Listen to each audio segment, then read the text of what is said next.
Hello student, इस video में class 12 अर्थशास्त्र का एक वायरल पेपर लेकर आया हूं और इस वीडियो में इस वायरल पेपर का पूरा सॉल्यूशन देने वाला हूं। कॉपी में लिखकर इसका पूरा सॉल्यूशन मैं आपको कराने वाला हूं। वीडियो काफ़ी इंपॉर्टेंट है। कल आप सभी का अर्थशास्त्र का पेपर है और उस पेपर में आप लोगों को इस सारे पेपर के इंपॉर्टेंट क्वेश्चन देखने को मिल जाएगा। तो चलिए पूरा पेपर सॉल्व करके बताता हूँ और हर एक प्रश्नों का उत्तर कॉपी में कैसे लिखना है ये भी आप लोगों को इस वीडियो में पता चल जाएगा। 2026 666 ER पेपर का कोड है। समय आपको 3 घंटे 15 मिनट का दिया जाएगा। पूर्णांक 100 नंबर का रहेगा। निर्देश है कि प्रारंभ के 15 मिनट परीक्षार्थियों को प्रश्न पत्र पढ़ने के लिए निर्धारित होता है। तो 15 मिनट पेपर को आप पढ़ लीजिएगा। सभी प्रश्न अनिवार्य है। प्रश्न संख्या 1 से लेकर 10 तक बहुविकल्पीय प्रश्न है जिनका केवल सही उत्तर अपनी उत्तर पुस्तिका यानी कॉपी में लिखना है। प्रश्न संख्या 11 से 18 तक अति लघु उत्तरीय प्रश्न है जिनका प्रत्येक उत्तर 50 शब्दों में। प्रश्न संख्या 19 से 24 तक लघु उत्तरीय प्रश्न है जिनका प्रत्येक उत्तर आपको 150 शब्दों में तथा प्रश्न संख्या 25 से 27 तक विस्तृत उत्तरीय प्रश्न है जिनका प्रत्येक उत्तर 300 शब्दों में देना रहेगा। प्रत्येक प्रश्न के निर्धारित अंक उनके सामने दिए जाएंगे। तो मैं आपको इस पेपर में जो भी प्रश्न जितने नंबर का होगा वो बता दूंगा। बहुविकल्पीय प्रश्न सबसे पहला जो प्रश्न पूछा गया इसमें, इच्छा व एक दूसरे से भिन्न है। तो इच्छा एवं मांग, ये आपका पहले नंबर का ए विकल्प सही हो जाएगा। इच्छा व मांग एक दूसरे से भिन्न है, 1 नंबर का ऑप्शन सही हो जाएगा। दूसरा प्रश्न है, मांग की लोच को प्रस्तुत करने का श्रेय किसको जाता है। तो इनमें से मार्शल हो जाएंगे, आंसर सी हो जाएगा। दूसरे नंबर का सी विकल्प यहाँ पर सही हो जाएगा। ठीक है, कॉपी में भी आपको इसी तरीके से लिखना रहेगा। अगला प्रश्न देख लेते हैं कौन सा प्रश्न पूछा गया है। देखिए अगला जो प्रश्न है तीसरा नंबर, कि जब सीमांत उत्पादन शून्य होता है तब कुल उत्पादन होता है, तब कुल उत्पादन क्या अधिकतम होता है। तीसरे नंबर का सी विकल्प यहाँ पर सही हो जाएगा। चौथा प्रश्न है, निम्नलिखित में कौन सा पूर्ण प्रतियोगिता का लक्षण नहीं है। कौन सा पूर्ण प्रतियोगिता का लक्षण नहीं है। क्रेताओं की अधिक संख्या, समरूप वस्तु, कीमत विभेद या विक्रेताओं की संख्या। तो चौथे नंबर का जो सही विकल्प हो जाएगा आंसर सी हो जाएगा, कीमत विभेद हो जाएगा स्टूडेंट इस प्रश्न का सही उत्तर। पांचवा प्रश्न है, संतुलन कीमत में निचली कीमतों पर होती है तो अधिमांग हो जाएगी। पांचवें नंबर का भी विकल्प यहाँ पर सही हो जाएगा। केवल मैं सही उत्तर आपको कॉपी में बताता हुआ चलूंगा। 6 नंबर प्रश्न देखिए, समष्टि अर्थशास्त्र को एक पृथक अध्ययन की शाखा के रूप में स्थापित किया गया था किनके द्वारा। तो इनमें से ए ऑप्शन सही हो जाएगा, J.M. किन्स के द्वारा, यानी 6 नंबर का ए ऑप्शन बिल्कुल सही हो जाएगा और 1 नंबर यहाँ पर आपका पक्का हो जाएगा।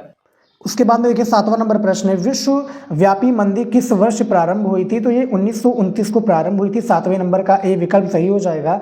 8वां प्रश्न है, निम्नलिखित में से एक टिकाऊ उपभोक्ता वस्तु नहीं है। तो भैया भोजन नहीं है, ठीक है। बाकी के सब फ्रिज भी है, टिकाऊ मेज भी है, तौलिया भी है। और जो विश्व व्यापार मंदी है 1929 में। 9वां नंबर प्रश्न है कि आधुनिक अर्थव्यवस्था में मुद्रा की पूर्ति करता है। कौन सा पूर्ति करता है भैया मुद्रा की पूर्ति। तो ये केंद्रीय बैंक मुद्रा की पूर्ति करता है। तो 9 नंबर का विकल्प सही हो जाएगा। और जो सही विकल्प है आपको इसी तरीके से पूरी कॉपी में भी लिखना रहेगा। ठीक है, चलिए देख लेते हैं और भी प्रश्न जो दिए हुए हैं स्टूडेंट। ठीक है, पेपर में आपके काफ़ी महत्वपूर्ण प्रश्न भैया दिए जाते हैं। ये देखिए 10 नंबर जो प्रश्न है कि वर्तमान में भारत में कितने राष्ट्रीयकृत बैंक हैं। तो 12 वर्तमान में भारत में राष्ट्रीयकृत बैंक है। 10 नंबर का वी विकल्प सही हो जाएगा। यहाँ पर देख सकते हो कॉपी में भी मैंने लिख दिया है। अब चलिए देख लेते हैं अगला प्रश्न।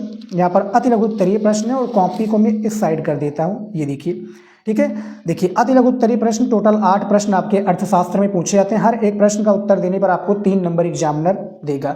11 नंबर प्रश्न है, मुद्रा का संचलन वेग क्या है, इसके बारे में बताइए। ये रहा उत्तर, मुद्रा की एक इकाई अवधि में जितनी बार हस्तांतरण होता है उसे मुद्रा का संचलन वेग कहते हैं। उसके बाद में देखिए 12 नंबर प्रश्न क्या पूछा गया है, सकल मूल्य वर्धित और निवल मूल्य वर्धित किसे कहते हैं, इसके बारे में बताइए। ये रहा प्रश्न का उत्तर। देखिए मूल्यवर्धित में मूल्यह्रास को शामिल करने पर प्राप्त मूल्यवर्धित के मूल्य को सकल मूल्यवर्धित कहा जाता है, जबकि मूल्यवर्धित से मूल्यह्रास को घटाने पर प्राप्त मूल्यवर्धित मूल्य को जो है निवल मूल्यवर्धित कहते हैं। 13 नंबर प्रश्न देखिए, समष्टि अर्थशास्त्र के 2 घटक बताइए। हमें 2 घटक बताना है। ये इसका उत्तर देखिए, समष्टि अर्थशास्त्र के 2 घटक निम्नवत हैं। सबसे पहला है उत्पादन और रोजगार के संतुलन स्तर से संबंधित। दूसरा है जो है देखिए संबंधित अर्थव्यवस्था में कीमत व्यवहार, मुद्रास्फीति एवं अपस्फीति से संबंधित सिद्धांत। तो ये 13 नंबर प्रश्न का सटीक उत्तर है। 14 नंबर प्रश्न देखिए, उच्चतम निर्धारित कीमत से आप क्या समझते हैं, इसके बारे में आपको परिभाषा देना है। इसका उत्तर देखिए, किसी वस्तु अथवा सेवा की सरकार द्वारा निर्धारित कीमत की ऊपरी सीमा को उच्चतम निर्धारित सीमा कहते हैं। प्रायः आवश्यक वस्तुओं जैसे गेहूं, चावल, मिट्टी का तेल और चीनी आदि के लिए ऐसी कीमत तय की जाती है। उसके बाद में देखिए 15 नंबर जो प्रश्न पूछा गया भैया, काफ़ी महत्वपूर्ण प्रश्न है इस पेपर में और आपको इसी तरीके से पूरा पेपर दिया जाएगा। कॉपी में कैसे लिखना है आप वीडियो में देख पा रहे होगे।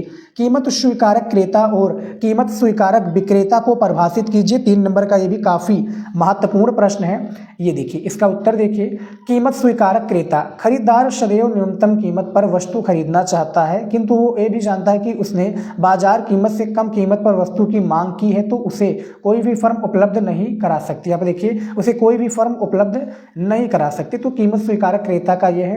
कीमत स्वीकारक विक्रेता किसे कहते हैं? देखिए, कोई भी विक्रेता उत्पादक अपनी वस्तु के दाम बाजार कीमत से अधिक नहीं रख सकता। उसे उत्पाद की कीमत बाजार कीमत से कम या समान रखनी होगी, यानी बराबर रखनी होगी। मान लीजिए कि चीनी का दाम कहीं पर 45 रुपये किलो है तो वहां पर भी, यानी कोई अन्य दुकान पे जाओगे तो वहां पर भी 45 रुपये किलो है, उससे वो अधिक नहीं कर सकता, कम भले कर सकता है। ठीक है। 16 नंबर प्रश्न देखिए कि उत्पादन फलन क्या है, इसके बारे में बताइए। तो इसका भी मैं चलिए आपको उत्तर दिखा देता हूं। ये देखिए 16 नंबर प्रश्न में, किसी फर्म द्वारा उपयोग में लाए गए आयातों तथा फर्म द्वारा उत्पादित निर्यातों के मध्य पाए जाने वाले फलात्मक संबंध को उत्पादन फलन कहा जाता है। उसके बाद में देखिए यहाँ पर 17 नंबर प्रश्न क्या पूछा गया है। देखिए, हास्यमान उपयोगिता नियम को समझाइए। तो इसके नियम को भी समझाना है भैया।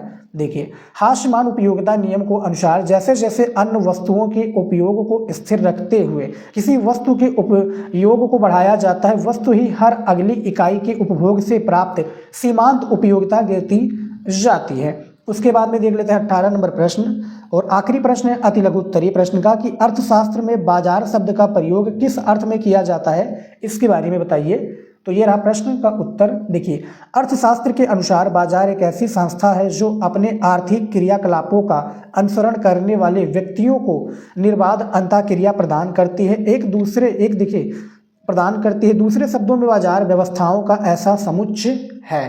लघु उत्तरीय प्रश्न देखिए स्टूडेंट, ये भी काफ़ी महत्वपूर्ण प्रश्न है। 19 नंबर प्रश्न दिया हुआ है और आपको जो है 6 नंबर दिया जाएगा एक प्रश्न के उत्तर के लिए। सामने देख सकते हो 19 नंबर जो प्रश्न है कि प्रत्यक्ष कर का अर्थ लिखिए, इसके प्रमुख लाभों पर प्रकाश डालिए। ठीक है। तो मैं जितने भी प्रश्न आपको इस वीडियो में बता रहा हूँ काफ़ी इंपॉर्टेंट प्रश्न है और आपको कल के पेपर में देखने को मिल जाएगा। ठीक है। प्रश्न उत्तर संख्या 19, जब किसी कर का करापात और करों का भार एक ही व्यक्ति पर पड़ता है तो वो कर प्रत्यक्ष कर कहलाता है। प्रत्यक्ष करों के गुण यानी लाभ देख लेते हैं। प्रत्यक्ष करों के मुख्य गुण निम्नलिखित हैं। सबसे पहला है न्यायपूर्ण, और किस तरीके से लिखना है आप लोग ऑब्जर्व कर सकते हो, कॉपी को देख सकते हो। प्रत्यक्ष करों के गुण यानी लाभ, प्रत्यक्ष करों के मुख्य गुण निम्नलिखित हैं। सबसे पहला है न्यायपूर्ण। प्रत्यक्ष कर न्यायपूर्ण होते हैं क्योंकि ये कर व्यक्तियों की देखिए करदान क्षमता के आधार पर लगाए जाते हैं। दूसरा है मिथ्या वैधता। प्रत्यक्ष करों में निश्चितता का गुण भी पाया जाता है क्योंकि इन करों की वसूल करने में राज्य को अधिक व्यय नहीं करना पड़ता। तीसरा है नागरिक चेतना। प्रत्यक्ष कर नागरिक स्वयं जमा करता तथा स्वयं ही उसका भार वहन करता है, इस कारण वह ये जानने का प्रयास करता है। ठीक है। अब चलिए देख लेते हैं अगला प्रश्न जो दिया हुआ है 20 नंबर प्रश्न की मांग के प्रमुख निर्धारक तत्वों की व्याख्या कीजिए। ठीक है। मांग के जो प्रमुख निर्धारक तत्व हैं इनकी व्याख्या करना भैया और 6 नंबर हमें प्राप्त कर लेना है। उत्तर है स्टूडेंट यहाँ पर देखिए प्रश्न उत्तर संख्या 20 में किसी वस्तु की मांग के 3 निर्धारक इस प्रकार हैं। सबसे पहला वस्तु की कीमत Px। जब वस्तु x की कीमत बढ़ती है तब मांगी गई मात्रा घटती है एवं इसके विपरीत भी। दूसरा है उपभोक्ता की आय। उपभोक्ता की आय के बढ़ने से सामान्य वस्तु की मांग बढ़ती है एवं इसके विपरीत भी। तीसरा देखिए संभावित कीमत। वस्तु की संभावित कीमत के बढ़ने से उसकी वर्तमान मांग में वृद्धि होती है एवं उसके विपरीत भी।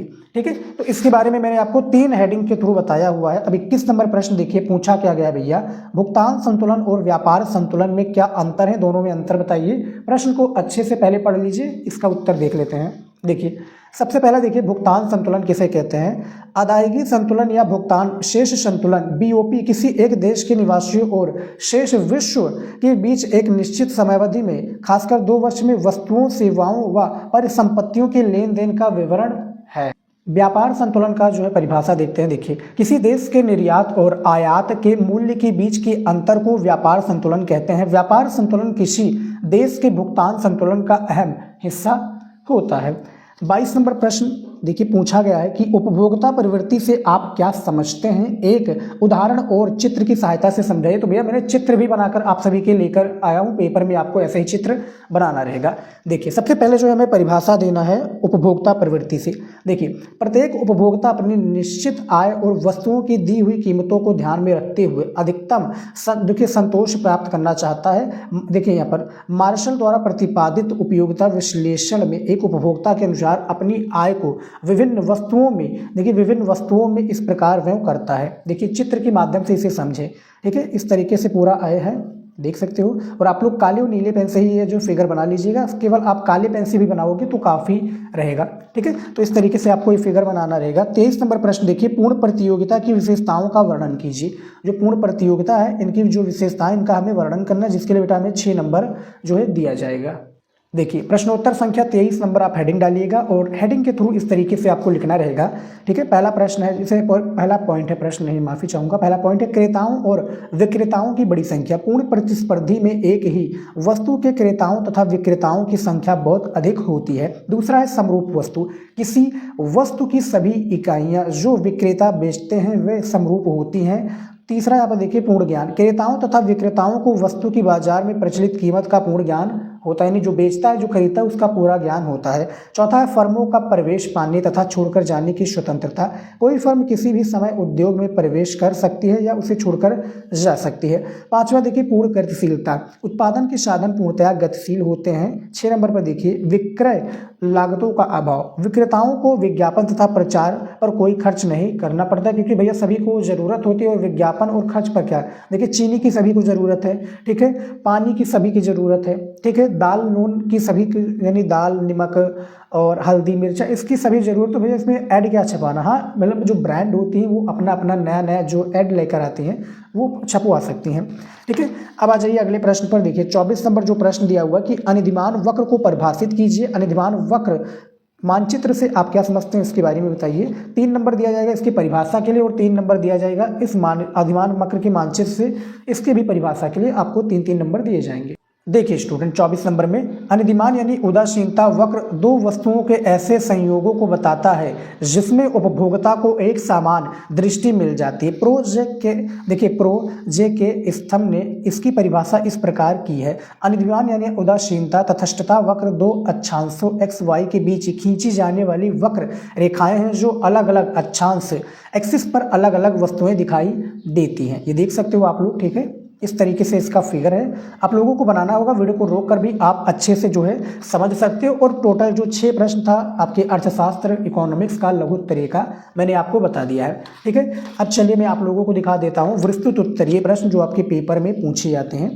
देखिए विस्तृत उत्तरीय प्रश्न आपका 10 नंबर का एक प्रश्न होता है। टोटल 6 प्रश्न होते हैं जिनमें से हमें केवल 3 ही प्रश्नों का उत्तर कॉपी में लिखना होता है। देखिए 25 नंबर जो प्रश्न है कि उत्पादन लागत का अर्थ लिखिए, चित्र की सहायता से औसत लागत तथा सीमांत लागत को समझाइए, जिसके लिए बेटा 10 नंबर दिया जाएगा।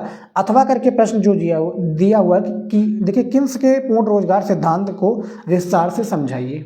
तो मैंने स्टूडेंट जो है दोनों में से किन्स के पूर्ण रोजगार सिद्धांत के बारे में विस्तार से समझाया, क्योंकि इसमें 300 शब्दों के आपको प्रश्न का उत्तर देना होता है। और अब देखिए जो कॉपी आपको बोर्ड एग्जाम में दी जाएगी वर्टिकल साइज की कॉपी दी जाएगी, ठीक है, मैंने आप सभी को बताया भी हुआ है। तो विस्तृत उत्तरीय प्रश्न प्रश्नोत्तर संख्या 25 का अथवा आप लिख लीजिएगा। मान लीजिए कि अथवा वाला प्रश्न का उत्तर लिख रहे हो तो आप अथवा जरूर लिख लीजिएगा। देखिए प्रतिष्ठित वर्ग द्वारा राष्ट्रीय आय के निर्धारण की विधि किन्स को उपयुक्त नहीं लगी, क्योंकि वो तो उन तत्वों को जानना चाहता था जो एक विशेष समय में एक अर्थव्यवस्था में रोजगार एवं आय के स्तर को राष्ट्रीय आय के निर्धारण में निश्चित करते हैं। निर्धारण में क्या करते हैं, निश्चित करते हैं। इसीलिए किन्स ने राष्ट्रीय आय को इस प्रकार निर्धारित करने की व्याख्या देखिए व्यवस्था की है जिससे किसी भी स्तर पर राष्ट्रीय आय के किसी भी स्तर पर देखिए स्तर पर यहाँ पर राष्ट्रीय आय के संदर्भ में रोजगार का निर्धारण हो सके। किन्स की राष्ट्रीय आय की धारणा कुल राष्ट्रीय उत्पाद एवं देखिए विशुद्ध राष्ट्रीय उत्पाद के बीच की धारणा है। राष्ट्रीय आय को निर्धारित करने के लिए किन सब मूल्यह्रास और अप्रचलन को कुल राष्ट्रीय उत्पाद में से नहीं घटाता है, अपितु उससे थोड़ी कम मात्रा को घटाता है, उसे उसके प्रयोगकर्ता लागत कहकर संबोधित किया है। ये पूंजीगत साधनों को बेकार रखने की अपेक्षा उनके प्रयोग किया जाए और मूल्य में ह्रास यानी जब इसे प्रयोग में ना लाया जाए एवं इसके अनुरक्षण पर किए गए व्यय, इन दोनों के बीच का अंतर है। प्रयोगकर्ता लागत साज सज्जा के प्रयोग किए जाने पर मूल्यह्रास, मूल्य में कमी जब इसे प्रयोग में ना लाया जाए, प्लस अनुरक्षण व्यय। किन्स के अनुसार आप देख लेते हैं अच्छे से पूरा, देखिए, क्योंकि किन्स के पूर्ण रोजगार सिद्धांत के बारे में बताना था तो पूरा डिटेल में बताइए भैया।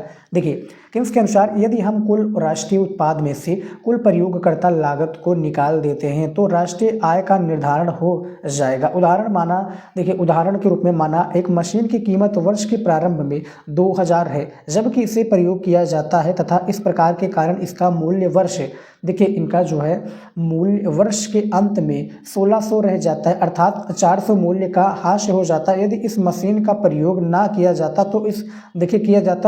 तो भी मूल्य घट जाता। मान लीजिए कुछ मरम्मत आदि कराकर जिसमें से 40 रुपये अनुरक्षण व्यय खर्च होते हैं, मशीन की कीमत 1600 रह जाती है। इस प्रकार देखिए, प्रयोगकर्ता लागत 1640 1560 -40 1560। यदि हम अर्थव्यवस्था में स्थित सभी फर्मों की प्रयोगकर्ता लागत को इस प्रकार निकाल कर जोड़ दें तो संपूर्ण अर्थव्यवस्था की प्रयोगकर्ता लागत ज्ञात हो जाएगी। अब देख लेते हैं स्टूडेंट 26 नंबर प्रश्न। देखिए, पूर्ण प्रतियोगिता से आप क्या समझते हैं, इसकी प्रमुख विशेषताओं पर प्रकाश डालिए। अथवा करके प्रश्न पूछा गया कि किसी देश के केंद्रीय बैंक के प्रमुख कार्यों पर प्रकाश डालिए। तो आपको दोनों में से किसी एक ही प्रश्न का उत्तर देना रहेगा स्टूडेंट, जिसके लिए आपको 10 नंबर दिया जाएगा। 4 नंबर पूर्ण प्रतियोगिता से आप क्या समझते हैं इसके बारे में, और इसकी प्रमुख विशेषताओं पर प्रकाश डालने के लिए 6 नंबर। तो दोनों में से किसी एक ही प्रश्न का उत्तर देना। और यहाँ पर आप देख सकते हो जैसे 26 नंबर प्रश्न है, इसका मैंने आपको उत्तर दिया है। देखिए, प्रश्नोत्तर संख्या 26 हेडिंग डाल दीजिएगा और लिखिएगा यहाँ पर प्रारंभ में। देखिए, पूर्ण प्रतियोगिता यानी पूर्ण प्रतिस्पर्धा बाजार की उस स्थिति को कहते हैं जिसमें बाजार में क्रेता तथा विक्रेता बहुत बड़ी संख्या में होते हैं। कोई एक क्रेता या विक्रेता व्यक्तिगत रूप से बाजार मूल्य को प्रभावित नहीं कर सकता। वस्तु की मांग पूर्णतया लोचदार होती है। फर्मों के प्रवेश व बाहर जाने पर कोई प्रतिबंध नहीं होता है तथा बाजार में सभी जगह वस्तु का एक ही मूल्य होता है। वस्तु का क्या होता है भैया, एक ही मूल्य होता है। पूर्ण प्रतिस्पर्धा यानी प्रतियोगिता की विशेषताएं देख लेते हैं। इसमें सबसे पहला है क्रेताओं और विक्रेताओं की बड़ी संख्या। पूर्ण प्रतिस्पर्धा में एक ही वस्तु के क्रेताओं तथा विक्रेताओं की संख्या बहुत अधिक होती है, किंतु कोई भी विक्रेता या क्रेता वस्तु की कीमत को प्रभावित नहीं कर सकता। दूसरा देखिए, समरूप वस्तु। किसी वस्तु की सभी इकाइयां जो विक्रेता बेचते हैं वे समरूप होती है। तीसरा देखिए, पूर्ण ज्ञान। क्रेताओं तथा विक्रेताओं को वस्तु की बाजार में प्रचलित कीमत का पूर्ण ज्ञान होता है। और चौथा देखिए, फर्मों को प्रवेश पाने तथा छोड़कर जाने की स्वतंत्रता। कोई फर्म किसी भी समय उद्योग में प्रवेश कर सकती है या उसे छोड़कर जा सकती है, उस पर किसी प्रकार का कोई प्रतिबंध नहीं होता है। और पांचवा देखिए, पूर्ण गतिशीलता। उत्पादन के साधन पूर्णतया गतिशील होते हैं। और 6 नंबर पॉइंट में है कि विक्रय लागतों का अभाव। विक्रेताओं को विज्ञापन तथा प्रचार पर कोई खर्च नहीं करना पड़ता। ठीक है, सभी को सभी चीज़ों की ज़रूरत होती है। अब आ जाइए स्टूडेंट 27 नंबर प्रश्न देख लेते हैं। देखिए, 27 नंबर प्रश्न है, राष्ट्रीय आय को परिभाषित कीजिए। इसे मापने में कौन कौन सी कठिनाइयाँ आती हैं समझाइए। अथवा करके इसमें प्रश्न है कि मांग की लोच क्या है, इसे मापने की प्रतिशत रीति को समझाइए। ठीक है, तो आपको 10 नंबर दिया जाएगा इसमें भी, यानी 30 नंबर आपको विस्तृत उत्तरीय प्रश्न में ही दिया जाएगा। 4 नंबर दिया जाएगा राष्ट्रीय आय को परिभाषित करने के लिए। 6 नंबर दिया जाएगा इसकी कठिनाइयों को बतलाने के लिए। ठीक है, अब मैं आप लोगों को दिखा देता हूँ स्टूडेंट। यहाँ पर देखिए, प्रश्नोत्तर संख्या 27 आप हेडिंग डालिएगा, लिखिएगा, राष्ट्रीय आय अथवा लाभांश उत्पादन के साधनों द्वारा किसी एक निश्चित समय में प्रायः एक वर्ष में उत्पादन किए गए प्रत्येक पदार्थों एवं सेवाओं की शुद्ध मात्रा होती है। अर्थात एक वर्ष की अवधि में किसी देश में जितनी वस्तुएं और सेवाओं का कुल परिभाषा भिन्न भिन्न अर्थशास्त्रियों के द्वारा क्या है, अर्थशास्त्रियों के द्वारा भिन्न प्रकार से दी गई है, क्योंकि इसके वास्तविक अभिप्राय के संबंध में अर्थशास्त्री एक मत नहीं है। राष्ट्रीय आय को कुछ प्रमुख परिभाषाएं निम्नलिखित हैं। प्रो मार्शल के अनुसार, जो कि एक अर्थशास्त्री हैं, उनके अनुसार देखिए, किसी देश में श्रम और पूंजी अपने प्राकृतिक साधनों पर कार्य करके प्रतिवर्ष भौतिक तथा अभौतिक पदार्थों तथा जो कि समस्त प्रकार की सेवाओं की एक शुद्ध मात्रा उत्पन्न करते हैं। यही देश, देखिए, यही देश की शुद्ध वास्तविक वार्षिक आय या राष्ट्रीय लाभ्यांश है। राष्ट्रीय आय की गणना संबंधित कठिनाइयाँ। राष्ट्रीय आय की गणना करने में कठिनाइयाँ निम्नवत हैं। सबसे पहला है दोहरी गणना। अर्थव्यवस्था में सबसे बड़ी कठिनाई यह है कि एक क्षेत्र का उत्पादन दूसरे क्षेत्र के कच्चे माल की पूर्ति करता है। दूसरा, स्व उपभोग एवं वस्तु विनिमय प्रणाली।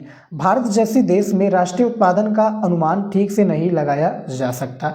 तीसरा देखिए यहाँ पर कीमत स्तर में परिवर्तन। कीमत स्तरों में तेजी से परिवर्तन की दिशा होने में ये कठिनाई उत्पन्न होती है जब विभिन्न वर्षों की राष्ट्रीय आय की तुलना करनी होती है। और आप देख सकते हो कि किस तरीके से मैं कॉपी में लिख कर लेकर आया हूँ, ठीक है। इस तरीके से आप लोगों को स्टेप बाय स्टेप, और देखिए 4 चीज़ों का यहाँ पर आवश्यकता होती है लिखने के लिए। एक नीला पेन, एक काला पेन, एक आपका ब्लैक स्केच, ठीक है, काला स्केच भी आप कह सकते हो, और एक पटरी जिसको हम स्केल भी कह सकते हो। तो ये 4 चीज़ों का होना आवश्यक है। स्केच का प्रयोग करेंगे हम अंडरलाइन के लिए। आप देख सकते हो किस तरीके से अंडरलाइन, यानी ये स्केच होता है। मैं दिखा दूँ, ये देखिए। मार्कर का प्रयोग मत कीजिएगा, मैं पहले ही बता दे रहा हूँ। स्केच 3 रुपये का मिल जाएगा यदि आप प्रयोग करना चाहते हो, नहीं तो आप भैया नीले काले पेन से ही आप उसका प्रयोग कर सकते हो। देखिए, चौथा है विश्वसनीय समकों का अभाव। भारत जैसे विशाल विकासशील देश में विश्वसनीय समकों का अभाव, देखिए, बहुधा राष्ट्रीय आय की गणना में बाधा उत्पन्न करता है। पांचवा देखिए, कुछ विशिष्ट सेवाएं भी राष्ट्रीय आय की, देखिए, राष्ट्रीय आय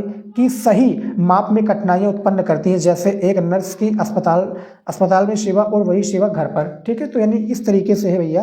तो दोनों प्रश्न देखिए, इसमें मांग की लोच कैसे मापने की प्रतिशत और राष्ट्रीय आय के बारे में मैंने बता दिया। तो टोटल 6 प्रश्न हैं और इनमें से केवल आपको 3 ही प्रश्नों का उत्तर पेपर में देना रहेगा, लेकिन आप इन 6 प्रश्नों को तैयार कर लीजिए, ठीक है। बहुत इंपॉर्टेंट है, आप देख सकते हो। और पूरा कॉपी किस तरीके से लिखना था, इस तरीके से आप लोगों को पूरी कॉपी लिखनी रहेगी इकोनॉमिक्स का, ठीक है। वीडियो कैसा लगा कॉमेंट में बताइएगा।